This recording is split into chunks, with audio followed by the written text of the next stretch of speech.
graça e a paz para todos os amados irmãos. Mais um domingo juntos com os irmãos e juntos para mais uma escola dominical. Queremos agradecer ao Senhor pela nossa vida, pela vida de cada um dos irmãos. Com certeza o Senhor cuidou de todos nós, mais uma semana que se foi e mais uma semana que está se iniciando, né?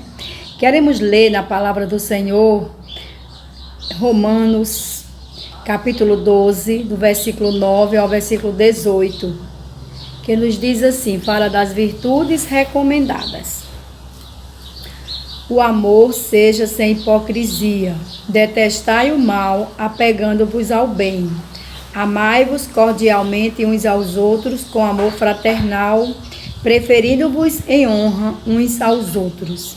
No zelo não sejais remissos, sede fervorosos de espírito, servindo ao Senhor. Regozijai-vos na esperança, sede pacientes na tribulação, na oração perseverantes. Compartilhai as necessidades dos santos, praticai a hospitalidade. Abençoai os que vos perseguem, abençoai e não amaldiçoeis. Alegrai-vos com os que se alegram e chorai com os que choram. Tende o mesmo sentimento uns para com os outros. Em lugar de seres orgulhosos, condescendei com o que é humilde, não sejais sábios aos vossos próprios olhos. Não torneis a ninguém mal por mal, esforçai-vos por fazer o bem perante todos os homens. Se possível, quanto depender de vós, tende paz com todos os homens.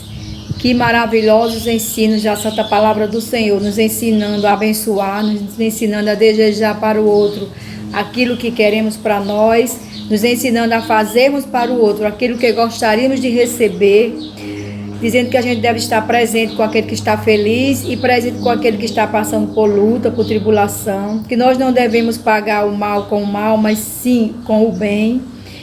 E falando que nós também devemos sempre perseverar na oração, ser fervorosos, perseverantes na oração, pacientes na tribulação. Nesses versículos nós encontramos inúmeros conselhos maravilhosos para uma vida cristã boa e agradável aos olhos do Senhor. Nos fala de atravessarmos lutas, nos fala de estarmos felizes, mas nos fala sobretudo do amor fraternal e da perseverança em oração e estarmos sempre juntos, ajudando uns aos outros. Domingo passado nós falamos sobre como é bom e agradável viver unidos irmãos, que se agradável aos olhos do Senhor. E esse ensinamento de hoje vai falando, dando-nos maneiras, dando-nos dicas, conselhos de como vivemos assim, em união perante o Senhor e perante os homens. Que texto maravilhoso. Nós queremos orar ao nosso Deus. Tivemos o aniversário de Malu. Glória a Deus pela vida dessa menina. Que Deus continue guardando, protegendo. Que ela cresça nos caminhos do Senhor e permaneça nos caminhos do Senhor, não é? Deus abençoe poderosamente ela e toda a sua família. E abençoe todas as crianças da igreja, que seja com todos eles. Vamos orar ao nosso Deus. Temos a família do mês, irmã Laura Lindenberg e outra criança linda e maravilhosa, Lídia Ruth. Pela saúde dos irmãos, pela nossa união nos nossos lares e também pela nossa união com a nossa família cristã, a família da igreja, não é? De uma forma geral. Vamos orar ao nosso Deus. Oremos, meus irmãos. Pai, nós queremos te bendizer, queremos glorificar o teu nome, pelo teu amor, pelo teu cuidado, por tuas providências e, sobretudo, pela salvação das nossas vidas, esse bem tão precioso que nós não temos condições de pagar, Senhor. Ajuda-nos, Pai querido, a vivermos assim, vivendo, Pai, essas virtudes do teu Santo Espírito, vivendo em união, não devolvendo mal por mal, não buscando vingança, não buscando, Senhor, nada que venha entristecer teu Santo Espírito. Nos ensina a viver perseverantes na oração, firmes na fé, consolando os que precisam, nos alegrando também com a vitória daqueles que recebem suas bênçãos, suas vitórias. Pai, que o nosso coração seja puro diante de Ti. A Tua palavra diz, quem subirá aos montes do Senhor, o monte santo do Senhor? Aquele que é puro de mão e é limpo de coração, este que subirá e permanecerá no Monte Santo do Senhor. Nós queremos ser assim, Senhor. Mãos limpas e coração puro diante dos teus olhos, Pai. Te agradecemos pela vida de Malu, que o Senhor continue cuidando dessa pequena criança, abençoando ela poderosamente, seu irmãozinho Pedro, seus pais, toda a sua casa, Pai. Abençoa as crianças da tua igreja, Senhor amado. Todas possam estar protegidas por ti. Livra do homem mau, Senhor. Pai, te agradecemos pela família de Laura, Lindenberg, Lídia Ruth. Continua com eles, Pai, dando vitória àquele lar, que aquele lar seja um lar realmente, Deus querido, todos os dias, no teu Espírito Santo viva ali e ali irradia a luz de Cristo para todos que convivem com eles, Pai. Pedimos pela família da irmã Eunice, suas filhas, seus netos, que o Senhor cuide daquela família que tanto precisa do Senhor. Abençoa a Ceissa, dá saúde a ela, Pai. Seja com todos da tua igreja, Senhor amado, nos dando vitória, sobretudo alegrando o nosso coração, enchendo de esperança e de paz em ti, Pai. Que possamos gozar, experimentar a paz que o Senhor já nos deu, Senhor. Nos dá um domingo, Senhor, feliz na tua presença. Abençoa o estudo, mais uma vez te rogamos. Obrigada pela vida do professor, que tem sido um canal de bênção para nossas vidas, Pai. Abençoa a família dele poderosamente. Nos dá um dia feliz na tua presença. É o que nós te rogamos neste dia, para a honra e glória do teu santo nome. Amém, Senhor. Olá, queridos irmãos, graça e paz. Sejam muito bem-vindos ao nosso encontro, à nossa Escola Bíblica Dominical à Distância. Dando continuidade aos nossos estudos na lição de número 5, ídolos ocultos. E vamos hoje dar início ao nosso tópico 2, como identificar um ídolo oculto.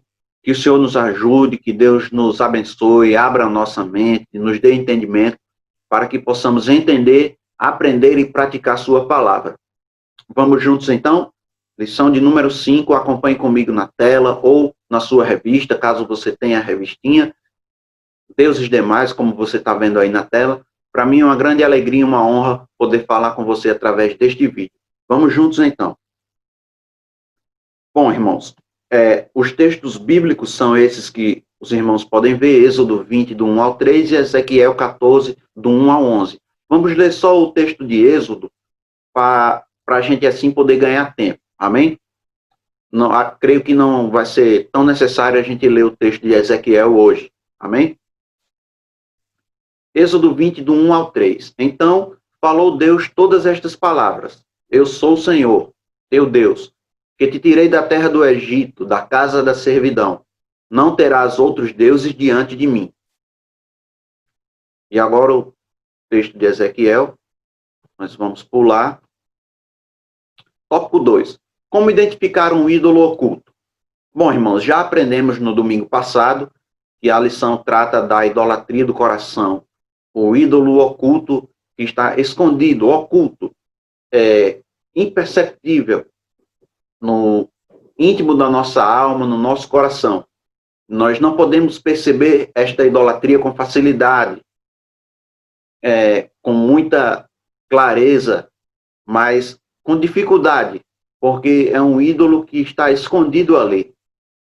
E nós não podemos perceber com os nossos olhos, mas Deus pode perceber. Então, por isso que o subtítulo da lição é Ainda Maior o Perigo, porque ele não pode ser rapidamente percebido, facilmente percebido, para assim ser derrotado. Mas ele está escondido e às vezes nós praticamos, qualquer um de nós pode cometer este pecado de idolatria oculta, adorar um ídolo oculto, às vezes sem perceber. Então, é por isso que precisamos fazer um autoexame. É o que propõe o nosso segundo tópico da lição 5 hoje. Acompanhe comigo a leitura. Isso é urgente. O jovem rico, por exemplo, acreditava ser uma pessoa devotada a Deus, sincero e um bom crente. Ainda que pensasse faltar alguma coisa em sua vida, ele estava razoavelmente satisfeito, confortável com a sua posição social e religiosa. Foi quando Jesus encontrou seu ponto fraco, seu maior amor, aquilo pelo que ele de fato vivia. Ali aconteceu uma ruptura e sua consciência sangrou. Disse Jesus, uma coisa ainda te falta. Vende tudo o que tens, dá-o aos pobres e terás um tesouro nos céus. Depois vem e segue-me. ele saiu triste daquela conversa e não sabemos mais nada a seu respeito. Jesus viu além dos olhos comuns. Veja o destaque. Jesus viu o que realmente comandava o coração daquele homem, o dinheiro. Então, irmãos, o jovem rico é um exemplo assim bem emblemático para a gente tratar dessa questão do ídolo oculto, porque ele estava tranquilo, aparentemente tranquilo, confortável. Ele cumpria, observava os mandamentos desde criança, mas quando Jesus toca no seu ponto fraco, aquilo foi um choque para ele. Ele saiu triste dali. Ele saiu realmente cabisbaixo e ele não pôde abrir mão daquilo. E por isso Jesus lamenta em seguida. Como é difícil para um rico entrar no reino dos céus. Jesus estava falando exatamente da dificuldade de alguns ricos para entrar no reino dos céus, uma vez que muitos deles, são apegados ao dinheiro, apegados a riquezas, às riquezas. Então, era o caso desse jovem. O que comandava o seu coração era o dinheiro. Ele estava preso àquilo, agarrado àquilo, confiava naquilo mais do que em Deus. E não podia abrir mão daquilo. Então, é um caso bem emblemático de idolatria, um ídolo oculto que estava escondido no seu coração. Então, veja as ênfases que nós demos aqui. Seu maior amor, aquilo pelo que ele de fato vivia. Jesus viu que realmente comandava o coração daquele homem. Vamos, então, para uma reflexão interessante do Timothy Keller. No domingo passado, eu citei Timothy Keller, que é esse pastor presbiteriano lá dos Estados Unidos. Ore pelo pastor Timothy Keller, que está está passando por um tratamento de câncer no pâncreas, e ele é um servo de Deus que muito nos abençoa com suas reflexões, uma mente lúcida e bíblica, uma bênção. E nesta lição, o autor da nossa revista cita Timothy Keller também, mais à frente os irmãos vão perceber. Então, Timothy Keller diz o seguinte: qualquer coisa que se torne mais importante e inegociável, veja o caso do jovem rico, qualquer coisa que se torne mais importante e inegociável do que Deus para nós, torna-se um ídolo a nos escravizar. Os ídolos nos dominam, uma vez que sentimos a necessidade de tê-los, a fim de que a vida faça sentido. O que nos controla é nosso Senhor. A pessoa que busca poder é controlada pelo poder. A pessoa que busca aceitação é controlada por quem ela deseja agradar. Veja, mais um tipo de idolatria aí. Aquele que vive buscando aceitação. Ela é controlada pela pessoa a quem deseja agradar. Então, só pensa naquela pessoa, vive em função daquela pessoa. É um caso de idolatria também. Então, os ídolos nos dominam. Eles passam a ser nossos senhores. E nós, consequentemente, escravizados por eles. Somos escravos desse Senhor e que nos domina e que rege a nossa vida. Isso é idolatria. Então, é do livro Deuses Falsos, de Timothy Keller. Continuando na revista, não temos os olhos penetrantes de Cristo, que atravessa a carne e chega até o mais profundo da alma. Mas aqui ele nos ensina que podemos identificar um ídolo de uma forma simples, respondendo a uma pergunta. A que em sua vida você não consegue dizer não? Veja que este é um teste bastante prático, por assim dizer, bem aparentemente fácil. Pode ser difícil para algumas pessoas, mas o teste é simples. A que em sua vida você não consegue dizer não? É possível que aí esteja... É possível que nessa resposta você acabe desvendando, digamos assim, um ídolo oculto. Se você não consegue viver sem determinada coisa, sem determinado objeto, é possível que sim, você esteja idolatrando este objeto, esta pessoa. A lista... Nós podemos expandir muitíssimo. Aqui o autor da nossa revista, ele já cita muitos casos que podem se tornar uma idolatria na nossa vida. Muitas coisas que podem se tornar ídolos. Então, se a resposta a essa pergunta for algo ou alguém que não seja Deus, Então você acabou de identificar um ídolo. Veja que o autor foi mais categórico. Ele disse, pode ser que aí haja um ídolo. Ele disse, não, você já identificou um ídolo. Se esta resposta não for Deus, é um ídolo. Um ídolo pode ser qualquer coisa ou pessoa que tome o lugar de Deus em seu coração e comande a sua vontade, desejos e ações. É algo do qual depende o seu humor, a hora em que você dorme ou acorda, que o faz ter disciplina e alimenta suas esperanças. Você vive em função disso, quando na verdade você deveria viver em função de Deus, pensando em Deus, enchendo-se do Espírito.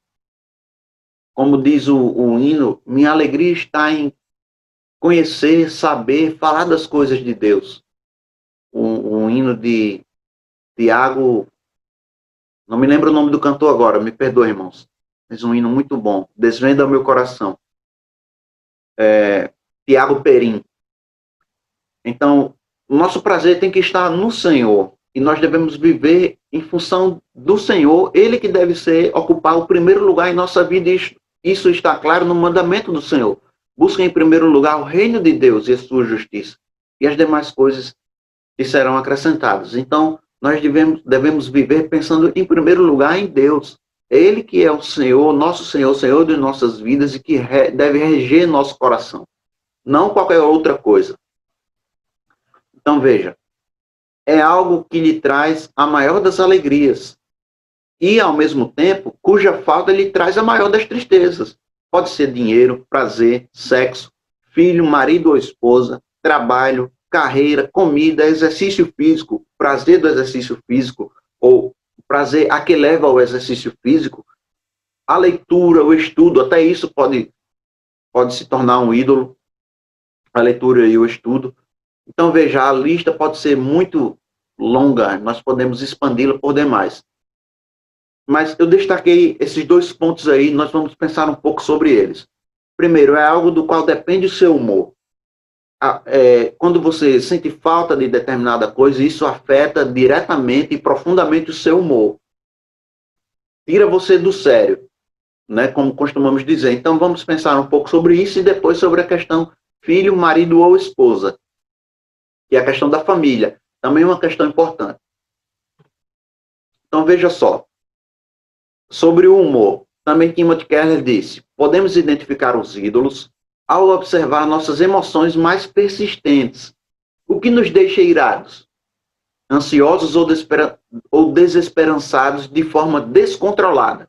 Uma coisa é a gente se chatear com, enfim, qualquer coisa.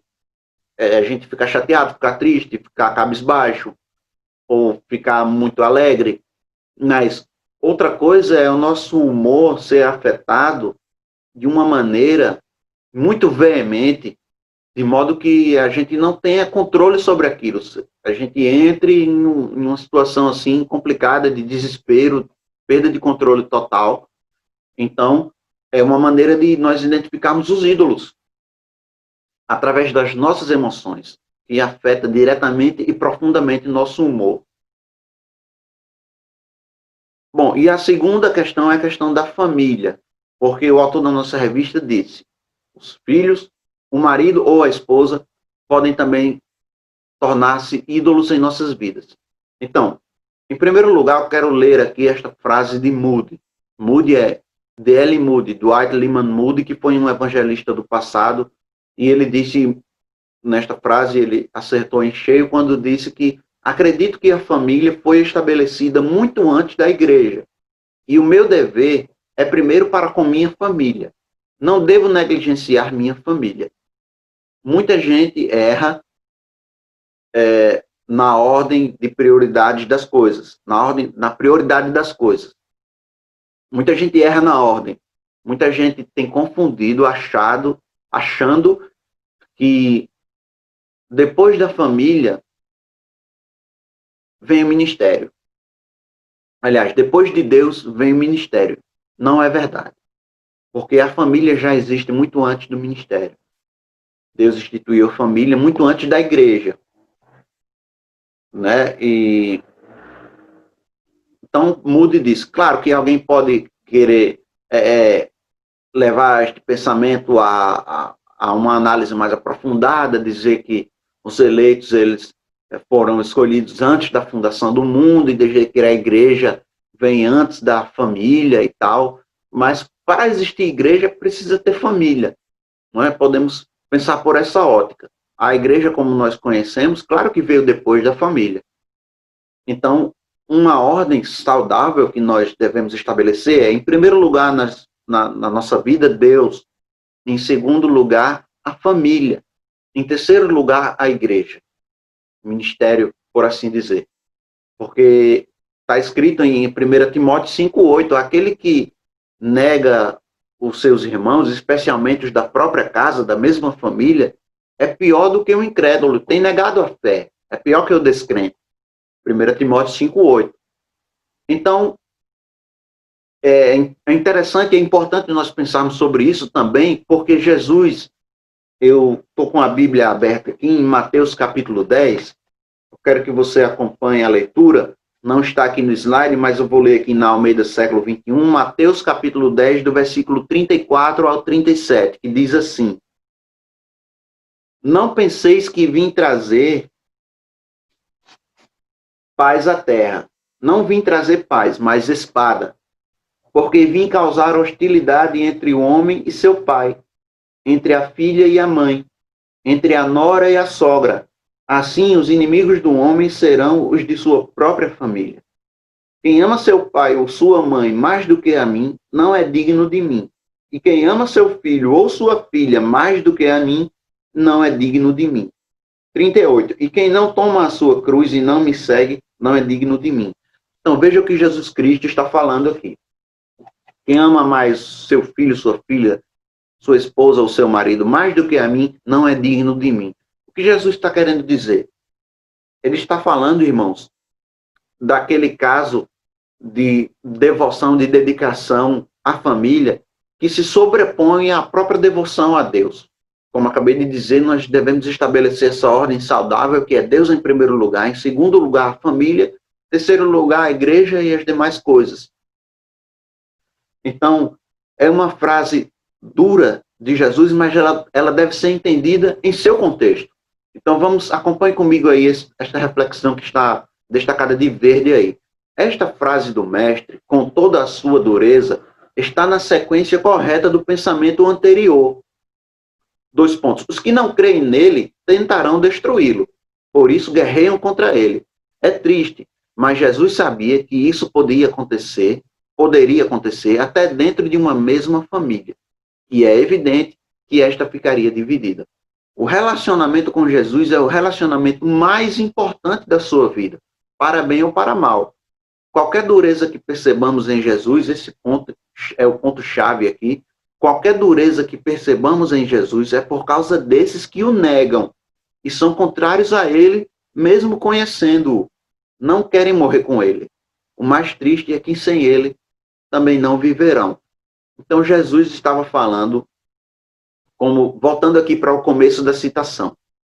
Esta frase, com toda a sua dureza, deve ser entendida dentro do seu contexto. Ela está na sequência correta do pensamento anterior. Que pensamento anterior, irmãos? Estou falando de Mateus 10, do 34 ao 37.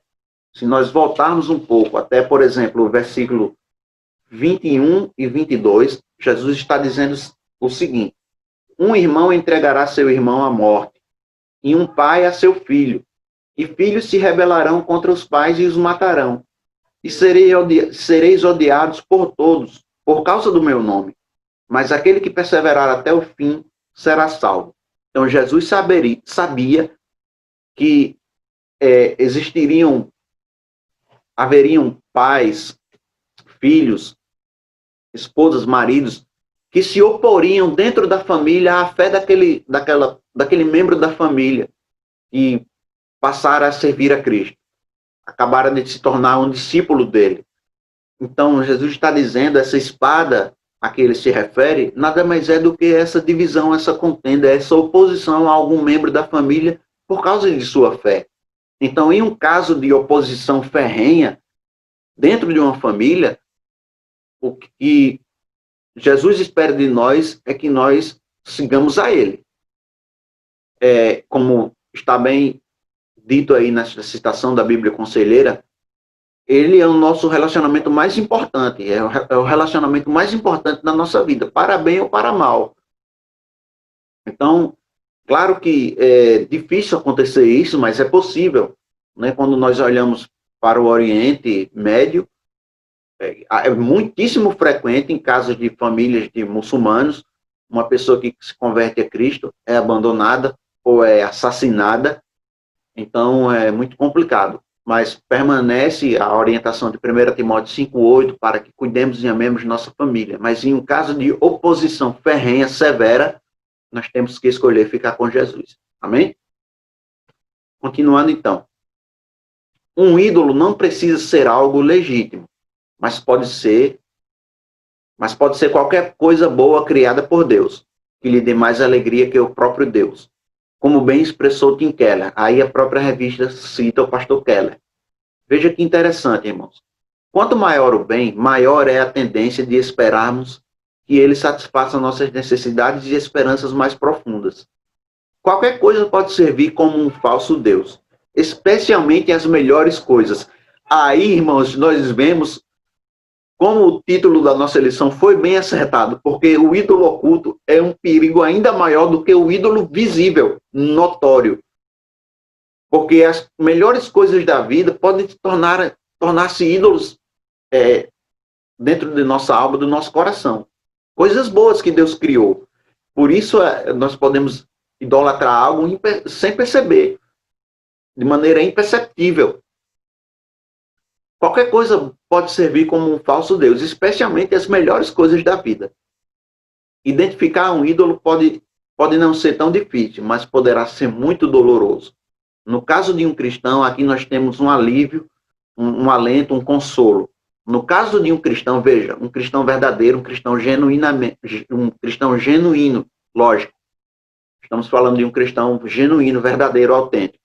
No caso de um cristão, contudo, por mais que ele ame um ídolo de seu coração, seu amor por Jesus e a meditação do sacrifício na cruz serão tão gratificantes que ele finalmente se livrará de qualquer coisa que crie obstáculo para uma vida de adoração sincera e de entrega total a Cristo. Porque aquele que começou a boa obra em nós é fiel para cumpri-la, para levá-la a cabo. Então, cumpri-la até o dia de Cristo. Então, se você é um cristão, um cristão verdadeiro, um servo de Deus, que tem se dedicado ao Senhor, um verdadeiro discípulo, esta lição serve de alerta para que você lembre desses pontos que nós falamos hoje aqui, do seu humor, aquilo que rege o seu coração, pode estar regendo o seu coração,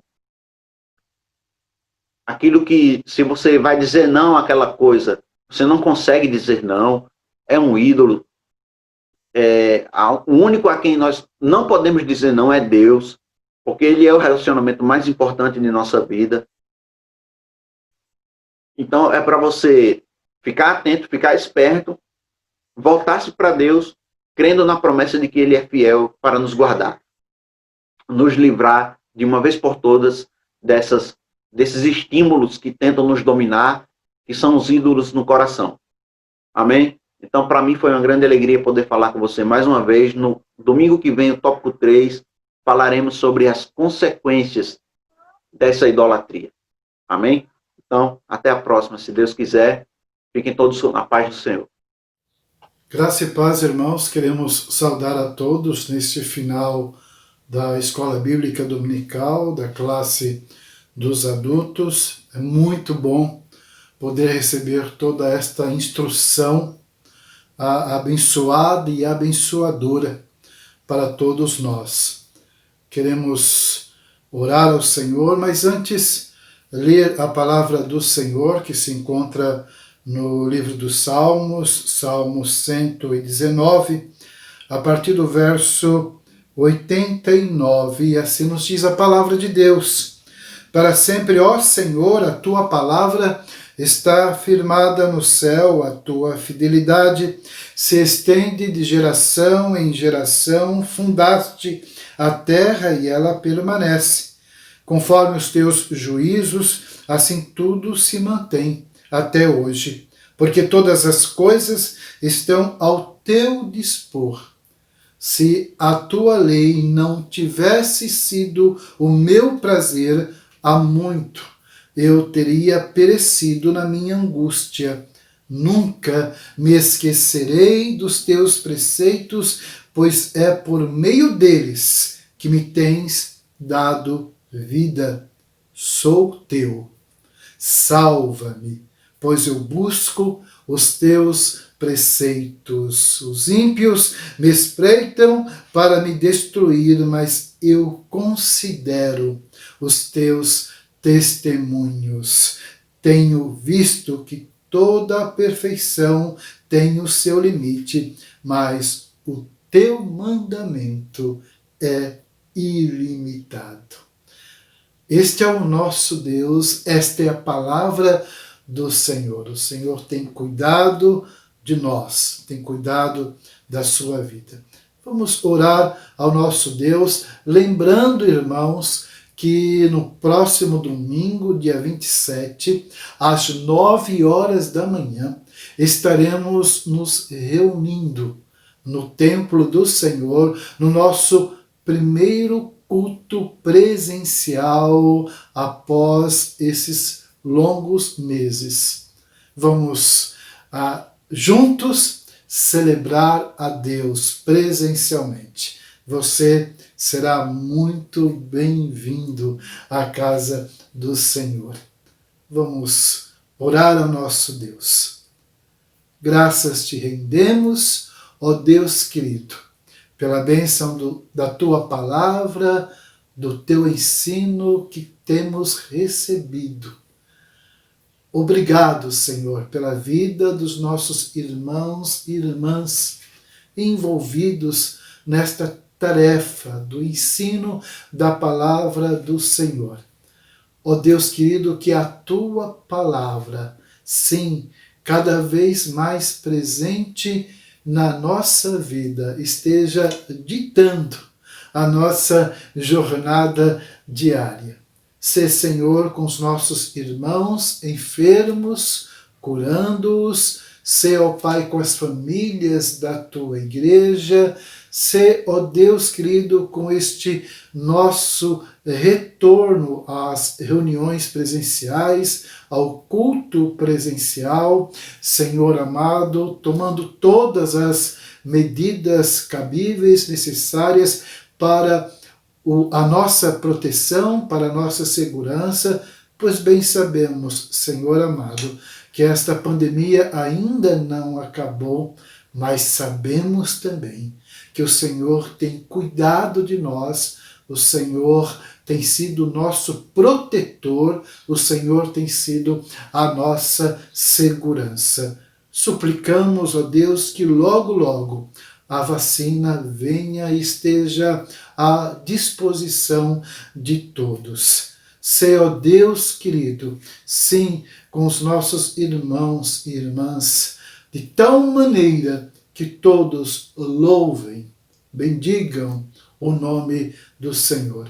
Oramos pela família do mês, pela vida do Lindenberg, Laura, sua filhinha, Senhor querido, que esta família abençoada pelo Senhor esteja dia a dia percebendo, sentindo a tua presença e a tua direção. Oramos agradecidos, ó Pai querido, pela vida da Maria Luísa, da Malu, por mais um ano de vida que o Senhor concedeu para ela no dia 16 deste mês. Ó Deus querido, que esta criança, Senhor, cresça o crescimento que vem de ti. Oramos também por Tabita, Senhor amado, que amanhã completará mais um ano de vida na tua presença. Que ela também cresça o crescimento que vem do Senhor. E juntamente com as nossas crianças que celebram mais um ano de vida, todas as crianças sejam ricamente abençoadas e sustentadas pelo Senhor, juntamente com seus pais e familiares. Perdoa, Senhor, os nossos pecados. Em nome do Senhor Jesus, nós oramos. Amém, Senhor. Recebam agora, meus irmãos, a bênção do Senhor e lembrem-se, próximo domingo estaremos reunidos presencialmente na casa do Senhor às 9h. Queremos contar com você e com a sua família conosco, em nome de Jesus. Recebam a bênção do Senhor. Que a graça do Senhor Jesus, o amor de Deus, o Pai, a comunhão do Espírito Santo do Senhor, sejam sobre todos nós e sobre todo o povo do Senhor, espalhado na face da terra, hoje e para todo sempre. Amém.